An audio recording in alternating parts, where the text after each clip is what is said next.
Ladies and gentlemen, good morning and welcome to this interview. We receive Mr. Jacques SHALO, founder of Kribi Coffee Roastery. Good morning, Mr. Jacques. Good morning. Coffee is the most consumed beverage in the world with more than 2 billion cups per day. How much do you consume? Well, me personally, I stick with about 2 cups a day, but I've got friends that consume 7-8 cups a day, but yeah, so that's how much I consume personally. Okay, you were born in the coffee plantations of Cameroon, so why did you choose the United States of America as the main country for your investment in coffee roasting?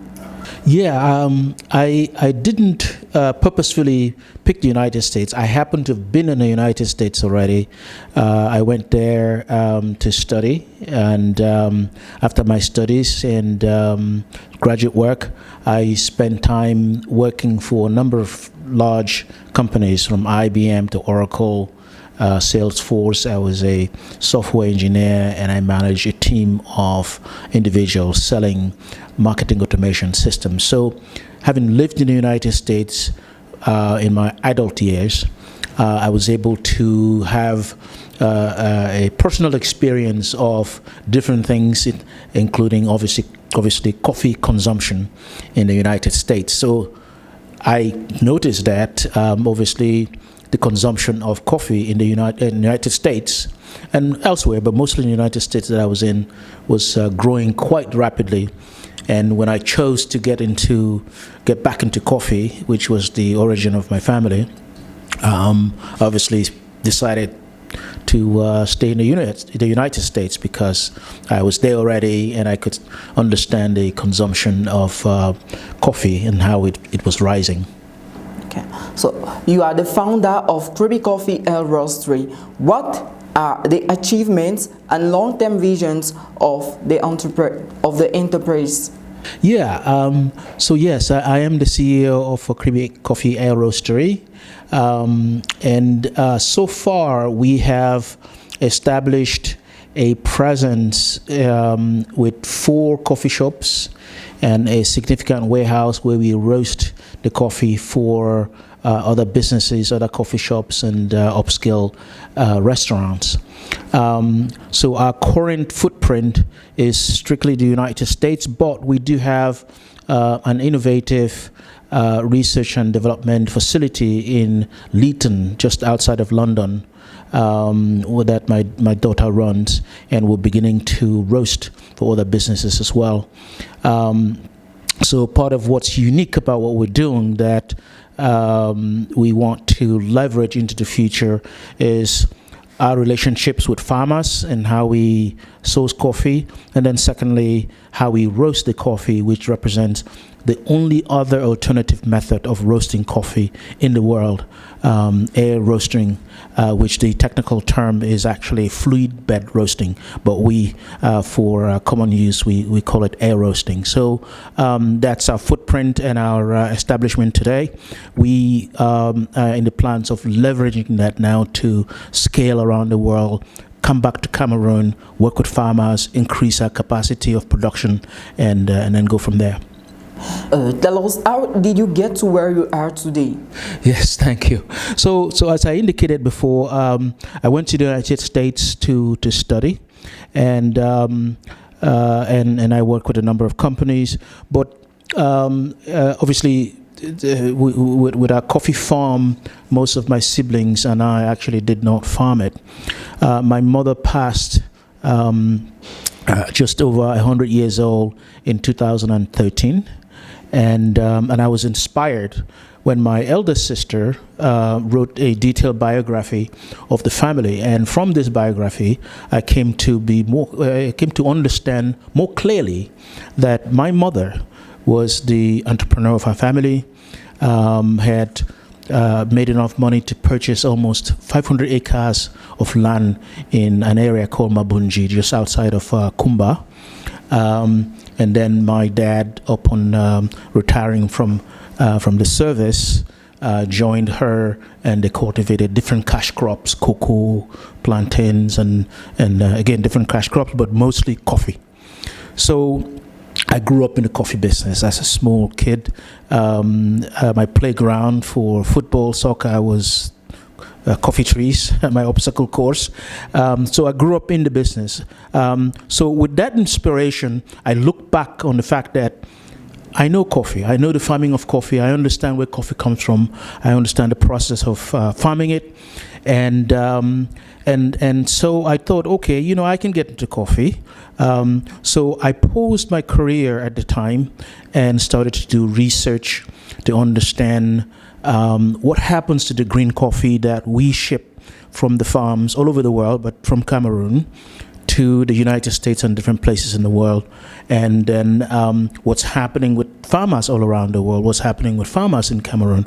So my research, from the inspiration of understanding our background in coffee, my research pointed me into a number of directions, and I decided, obviously, to get into the coffee business, I need to find, because it's a crowded field, you know, we've got big companies, you know, all over the world that are in the coffee space. It's growing quite significantly, but you need to have a lot of capital, you need to have a lot of network to be able to get into the business. So I decided that the best approach would be to find some key problems that one can identify, and then if we can solve that problem, those problems, we can find a niche, we can find a way to get into the coffee business and be quite competitive and create again a niche for ourselves. So that's sort of the inspiration and what we have in mind going forward. So, Jacques, today you are established in the United States of America. So, what were your biggest challenges while installing there? Yes, we had many challenges, but I would say by far the biggest challenge was finance. Raising capital as an African in the United States in a business that is crowded with very big companies. You come in, where's, you know, the question is, what's your credibility, what's your history, what's your capital raising in the United States for any business, let alone coffee, was a very big challenge, and just networking, finding the right people, knowing the right people that can guide you. You know, we were very fortunate. We were introduced to one of the original founders of Starbucks, a guy by the name of Zev Ziegel, and we were just fortunate. Zev has brought, as an advisor to our company, has brought a lot of credibility to what we're doing, recognizing the foundational changes that we're looking to put in place, and guiding us and providing us with some network of resources. It was very, very helpful. But I would say, again, just to reconfirm, capital is the biggest challenge for any company, and we faced the same when we started out. Okay.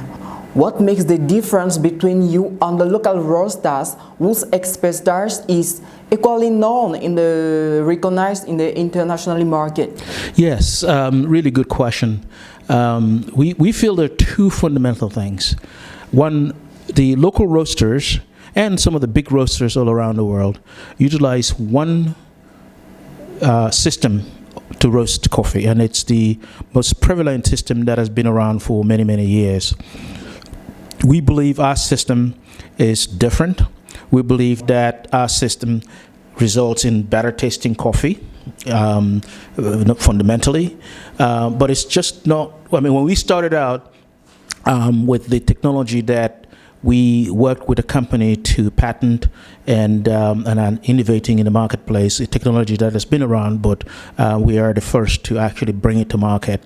Can you tell us more about this technology? Yes, indeed. So fundamentally, before I tell you about it, let me tell you what the existing system is and what challenges we believe are in that, and then I'll talk about ours and how we've changed some of what we're doing to improve. So the fundamental process of roasting coffee is using a drum system. So this is so think of like a big cement mixer, and it's a big drum. You've got the coffee that comes from the farms that has a filament over it, and in this process of drum roasting, you have gas flame that is conducting heat to the drum, and the drum is rolling around, and then the green coffee is rolling in the drum. At 450 to 500 degrees, which is the roast temperature, this coffee basically expands because it has a little bit of humidity when it comes from the farm. So when that humidity goes out, it expands. Now, this expansion pushes out a filament. The filament that I mentioned is over the coffee. This filament becomes the byproduct of roasting. So fundamentally, in this process, you have the byproduct that is in the same environment. Because it's lighter in texture, it chars and roasts faster than the bean. But because it's in the same environment, that bitter taste and the harsh burnt note is transferred to the coffee, and so people think that coffee is bitter. Coffee is not bitter. Coffee is bitter because of this process. So we think that's a fundamental challenge because many people don't drink coffee because of the harsh taste, the bitterness, and so we thought that a different process that will eliminate this this aspect of drum roasting would be better. Then the second other aspect of drum roasting is that there's a tendency to roast large quantities, which means you have to distribute it. Coffee technically is stale in 14 days, 1-4. It gets oxidized, it gets stale. So what most of these companies are doing is they're roasting millions of pounds, and then they have to store it, distribute it. So by the time it gets to consumers, not only do you get this harsh taste because of the process, you get practically stale coffee. So that's the traditional drum roasting process that the local roasters and other roasters around the world are using. Again, I want to qualify that we're not stating that our process is better. We are letting consumers tell us whether the coffee tastes different. And so far, so good. So our process is simple. What we do is we use forced hot air to levitate the beans in a roast chamber. As the beans is roasting and the byproduct comes off, we use a cyclone to create a vortex at the top end of the roast chamber. Because the byproduct is floating higher, we collect it using this process, and then the bean is floating lower. So what you have then is a convectional heating of the coffee uniformly by hot air, and then the sort of the elimination of the byproduct during the process. The end result is a much cleaner, uniformly roasted, less harsh taste in the coffee. So what I just described to you, as our advisor Zev would say to me, Jacques, that's a lot of talk, that's a lot of technology. Simply put, get into the coffee shop business, let consumers taste the coffee, and let them tell you whether it's different or not. So that's really what we did. Is we started one coffee shop in Chicago, and now we have a total of 4 where we roast this coffee. We Yes, no, just only in a specific area called Chicago, because as a startup company, we didn't want to spread ourselves too thin because of lack of capital. So we concentrated in a small area to replicate the concept. But we do have customers all over the country, all the way to Hawaii, Canada, that go to our website and they can actually order our coffee. When they place the order, we roast it on demand and we ship it to them. So that's sort of what we believe is the difference of what we're doing. And again, we solve 2 fundamental issues. Number 1, we eliminate the byproducts so the coffee tastes better and cleaner. Number 2, we believe that because roasted coffee is still in 14 days, and green coffee that comes from the farm can last longer, we believe you should be roasting small batch. You should be roasting small quantities, only what you need when you need it. That way the coffee is always fresh, it always tastes better. So in our technology, we roast 1 to 5 pounds in less than 10 minutes. And because we're using electricity and we're eliminating the byproduct, it's an eco-friendly system, and we can install it right in the front of the coffee shop, for customers to see and be engaged in the process. So that's what we believe the differences are between our approach and technology and some of the local roasters and some of the others around the world. The other key difference is that because we recognize that sustainability of coffee long term is an issue, we are working closely with farmers. Again, we can't solve this problem worldwide, but in our niche approach of coffee sourcing in Cameroon and other African countries, we feel that by working closely with farmers, paying them more, paying attention to the use of capital and the cycle, for example, their kids go to school in August, September. These are not sophisticated finance people, so the use of capital is challenging to them. These kids going back to school, they have to pay school fees, they have to buy books and other school needs. They get challenged. Coffee is a cash and carry business as a commodity. Harvest season is in December, so they struggle with this concept. What we do is to advance some capital to the farmers. We work closely with them, and we make it up by taking some of the coffee when harvest season starts. So little things like that, we believe, can help sustain the longevity of the production of coffee, not just in Cameroon where we've seen a lot of problems, but in most other places around the world. So those are the sort of the unique approaches that we're bringing to what we're doing that we believe will believe are key differences between our approach and some of the other local roasters. Okay, where do the coffee you transform come from? Yes, so before we started at the beginning of our coffee shops in 2019, we were importing coffees from different places around the world, from Colombia, Brazil, Sumatra in Indonesia, Costa Rica, Ethiopia, Kenya, so different places, 100% of our coffee. In 2020, once we started to have a foothold in our approach in Cameroon, we actually started to import coffee from Cameroon. You fast forward from that time till now, 65% of the coffee that we import and use to create blends in our facilities come from Cameroon. So there's still 35 coming from other places, but our long-term vision is to continue to source from Cameroon, to improve the production, to improve how the really good quality coffee is being seen around the world, and then eventually also continue to import coffee from other places in Africa. But primary source right now is Cameroon.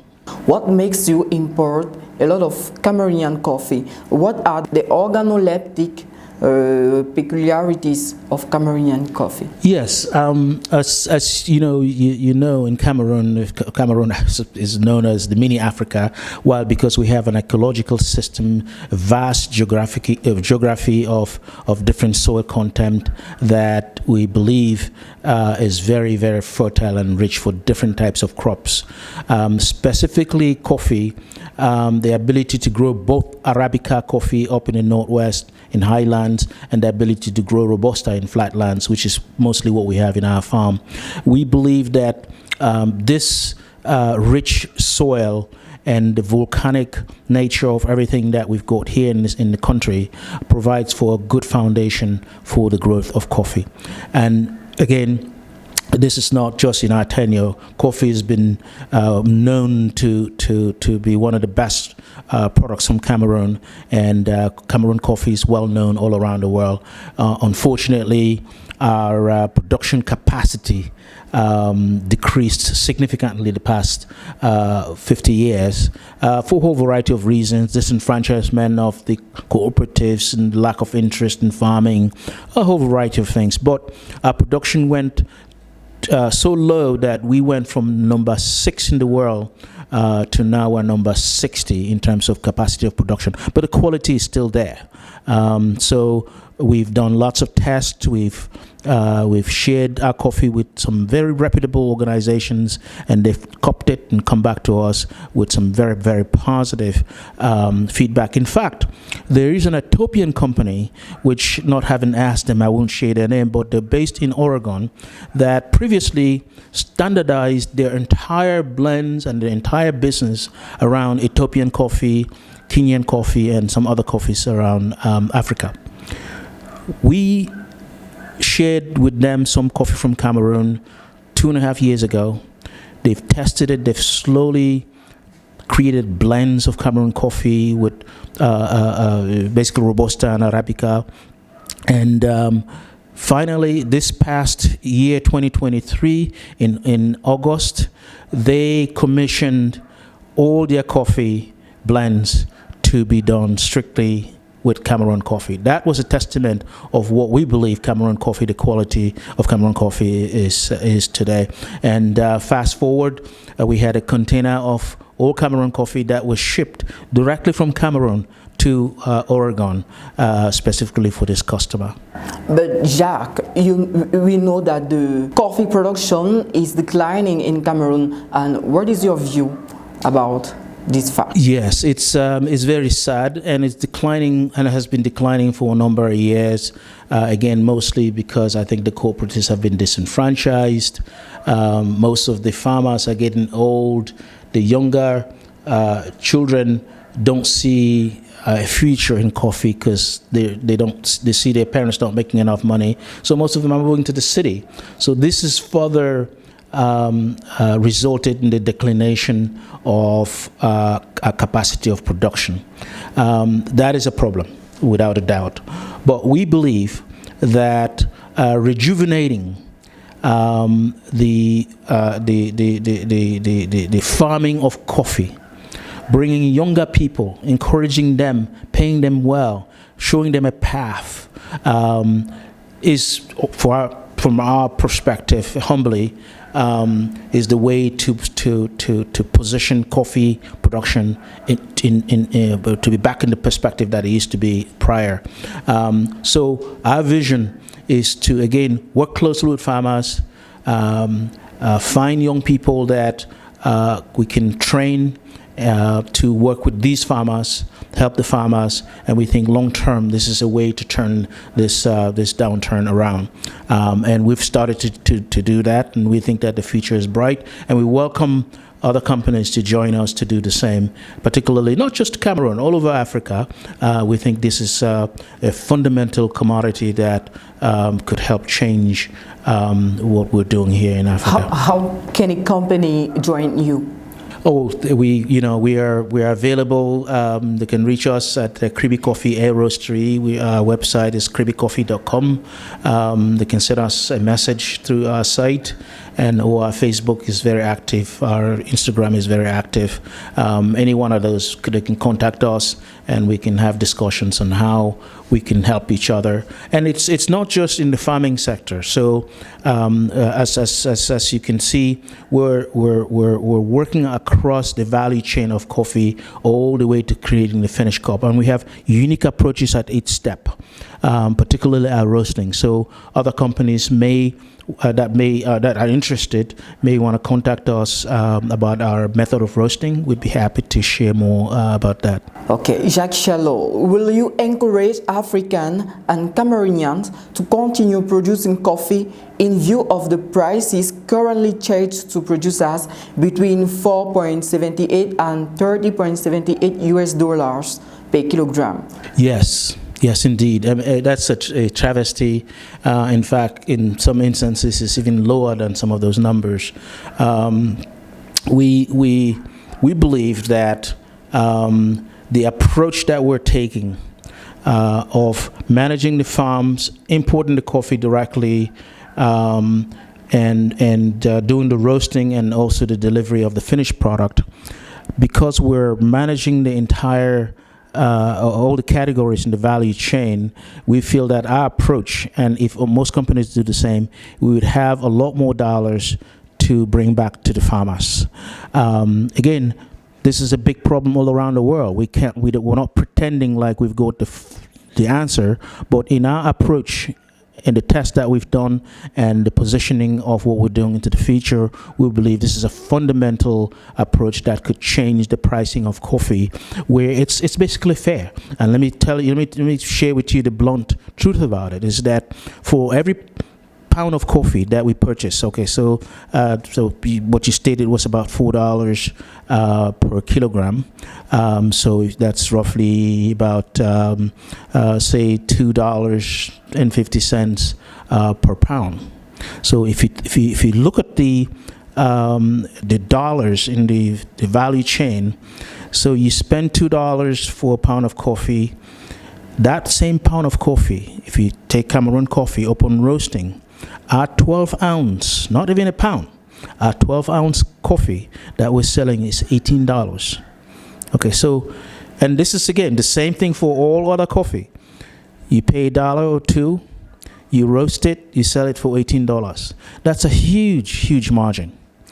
Yet the farmers are being squeezed and squeezed. So we feel that by controlling the value chain and earning significant amounts after we roast, and then when we prepare the finished cup of coffee, for 1 pound of coffee you can make 32 cups. If you sell each cup at $2, that means you're making $64 per pound of coffee. So from the roasting all the way to the final product, we believe there's significant margin. By managing the process and bringing back some more dollars to the farmers, we believe this could be a fundamental way of creating some equity across the value chain of coffee. Jacques, SHALO, with the decrease in coffee production during the 2021-2022 season, where Cameroon exported 11,555 tons, including 10,579 tons of Robusta and 977 tons of Arabica. Can these numbers put the investment like yours at risk because it's so low, the production? Yes, no, very good point. And as a business, we have to always think of mitigating the risk of our financial investment in any sector. For us in coffee and the sourcing of coffee, yes, that's a risk. As we work to help to improve production, there are no guarantees that's going to happen fast. And yet, if our coffee sourcing is highly dependent on the Cameroon coffee, that is a risk. We are mitigating that risk, number one, obviously, by actively working with the farms. In our family farm in Mabunji, 3 years ago, we started replanting, and this Christmas, we harvested 780 kilograms of coffee from my family farm under my watch. So we feel we can control that production increase to help solve that problem in a way that we can control as well. If we work with other farmers to continue to do that, we believe there will be an improvement there, but it still does not guarantee that we can mitigate the risk completely. So we're also hedging our bets by working with some other African countries, Rwanda, the DRC, Ethiopia, Kenya, Burundi, so other coffee producing companies that, frankly speaking, have solved this problem of farmers being marginalized. Like Rwanda, they've solved the problem quite nicely and their production has increased. So we think that if we observe and learn from what they've done, we can actually more or less guarantee the improvement of our production in Cameroon. And yes, it is a risk, but we believe we can hedge the risk quite comfortably by working with some other countries. And what advice can you give in order to increase the production? Well, the advice that I can give is, again, to get young people to get more engaged in farming, to show them the benefits of farming, but have them participate at not just the farming, across the entire value chain of coffee as we're doing. Let them understand what roasting is. What happens to the green coffee that is farmed and ends up in the United States and different places. So by young people understanding the value chain of coffee, we believe that we can begin to attract more resources, more young people to help improve the capacity and production of coffee in Cameroon especially. Mr. Jacques SHALO, what is the right approach to create added value in the local transformation of coffee? Yes, we believe that a way to create added value, first of all, is to begin to educate people on coffee. Most Cameroonians, we drink Nescafe. Okay, it's not the best coffee, but it's what I think has been served to us. And the sad thing is that most farmers who grow coffee have never tasted the coffee that they grow. In fact, this is a true statement, and it was very sad. But a farmer actually asked me a few years ago, what happens? What do you guys do with this coffee when you take it over to the United States? That's very sad that he doesn't know. Why? Because he's never tasted it. So we believe that educating consumers to understand what true coffee is, not Nescafe, the coffee that we grow, tasting it, and tasting it black, not necessarily putting sugar and cream, because there's significant health benefits to coffee. It has a tremendous amount of antioxidant properties that is good for the body. But when you put too much cream and sugar, it defeats the whole purpose. So educating Cameroonians to consume good quality, better tasting coffee that's good for the body as a beverage, we believe it's a way to help change the attitude around coffee, and by so doing, we think we'll be also building the future of a very strong market in coffee. Jacques, Africa is the cradle of your ancestor. So do you plan to let us set up branches on this continent so coveted today by foreign investors? Yes, indeed. Yes, indeed. As I indicated before, changing the attitude of coffee will have to start with us having a presence. So as of today, we actually have a roaster that we've started to do some testing in Bamenda, and we envision that as time goes on, we'll have different coffee shops, perhaps starting in Douala and Yaoundé, and then we'll expand our footprint from there. But fundamentally, we believe that as we educate and get consumers to taste what we produced so well in Africa and Cameroon, it will change how people view coffee and the consumption of true coffee. The way that it's supposed to be consumed is a way to change it. So proliferating coffee shops, proliferating roasting facilities for other businesses is something that we plan to expand on significantly in the continent of Africa. Okay. Tell us, between Arabica and Robusta, what is the most popular internationally? Yes, so internationally, and it depends where you are. In the United States, Arabica is definitely most popular, but in Europe and in the United States as well, Robusta is stronger in terms of taste, but it's easier to grow because it grows in the flatland. Arabica, on the other hand, is more sensitive to adverse weather conditions, and hence it grows in highlands from 3,000 elevation all the way to 5,000 elevation. With that, it's also very difficult to harvest, because then you're climbing up hills to harvest, most of the time manually, the coffee. So, but fundamentally, the use of Robusta, as we see it both in the US and in Europe, Robusta creates better crema. So when you're making espressos, using good quality beans, that's Robusta, helps create better crema.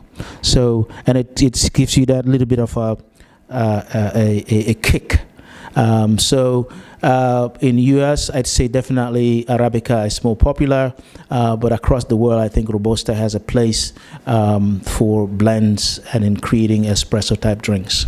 Jacques, SHALO, what are the main innovations that occupy your teams right now at the moment? Yes, I'd say that the innovation that we're looking at are twofold. One, improving the farm cultivation of coffee, yes. But most especially in what we believe is the most transformational part of coffee, which is the roasting. We believe that by continuing to innovate different approaches, different technology, different software profiles in how we roast and simplifying the process of roasting will long-term change the perception around coffee. So in other words, we're looking to use technology to democratize the processing and roasting of coffee so that it becomes more proliferate and more in use, so more people can roast and more people can consume better tasting coffee. So I would say those are the two areas of innovation in our company. Okay, you came in Cameroon since a week. Do you think that you will install a warehouse of your coffee in that country when? Yes, for example. That's good point. I mean, that's again part of the reason why I'm here, is to work with J&J and a number of consulting companies to find investors, to find infrastructure of resources, to understand what the government is doing to support industry, and to take advantage of that. We hope to set up some working coffee shops, number one, but also to set up a warehouse where we'll be doing a lot of processing of our coffee. We hope somewhere in the Kribi area or other places that might be recommended. We actually, so just to be clear, what we intend to do in Africa, particularly starting with Cameroon, is to not just bring the green coffee, roast it. We are actually going to be packaging it in 300-gram bags and ground as well as whole bean. But the fascinating aspect is that we've innovated some finished beverages that are in cans. Well, typically in the US it's called cold brew. We don't use that term, we call it chill coffee, because we're using a patented process that extracts much better quality from the coffee, which we then package in a can. Yeah. We're working on 3 different SKUs right now, and we believe that the manufacturing of chill coffee in Cameroon will be something not just innovative, but it will bring a lot more coffee to the masses. The young generations in Cameroon and most places around the world are they don't want to take the time to brew a pot of coffee. They have a whole different way of thinking. Time is very important to them. They don't want to spend time trying to brew a pot of coffee. So they orient towards what's called RTD, ready to drink. So it's ready to drink, drink it, off you go. So we are innovating a way to deliver RTD products, and we think that's going to do extremely well in Cameroon and other African countries because of the younger generation and the fact that coffee has good benefits for their bodies. We think that this is going to be a good play into the future. We wish you good luck. And if any investors here in Cameroon want to join you, can you say how to join you once more? Yes, indeed. They can contact us through our website, or they can write me an email. My email is jacques.shalo@kribicoffee.com, and or they can reach out to JMJ, which is an established consulting outfit here in Yaoundé and Douala and Côte d'Ivoire that is going to be helping us with our strategy, our feasibility, and working with potential investors and banks. So any one of those ways you can contact us. Again, our website is www.kribi